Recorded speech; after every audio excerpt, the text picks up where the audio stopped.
टिपणीस यांना बरोबर घेऊन तिथे अनेक जण त्या काळातल्या लोकांचे नातेवाईक होते, ते तिथे आले होते आणि त्यांनी सगळ्यांनी मिळून हे केलं आणि त्या सगळ्यांनी टीव्हीला सांगितलं की जितेंद्र आव्हाड किंवा इतर कार्यकर्त्यांकडनं झालं ते अनावधानाने झालं, त्यांना माहितीच नाही की खाली फोटो कोणाचा आहे. काही ठिकाणी म्हणजे महाडमध्ये, ठाण्यामध्ये किंवा महाराष्ट्रात काही ठिकाणी अॅट्रॉसिटीचा ठीक आहे ना, आम्ही गुन्हे झेलायला तयार आहोत, चुकी आमची आहे. त्यामुळे गुन्ह्यांना घाबरून मनुस्मृतीपासून लांब जाणारे कार्यकर्ते नाही.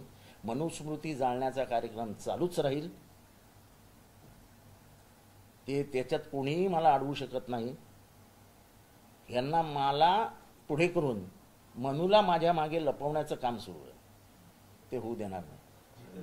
अटक झाली पाहिजे, त्यांचा राजीनामा घ्या असे देखील आता मागणी होते. का वाटतं घ्या ना, माझा कोणाचा राजीनामा पाहिजे, कुठला राजीनामा पाहिजे, राजीनामा द्या असं कोण म्हणतंय, कोण मनीषा कायंदे. अच्छा, त्यांना बोलू द्या ना. त्यांना कायद्याची किती माहिती आहे मला माहित नाही. राष्ट्रवादीकडे देखील मागणी होते. राष्ट्रवादी भुजबळ साहेब माझ्या मागे उभे राहिले हो, भुजबळ साहेब.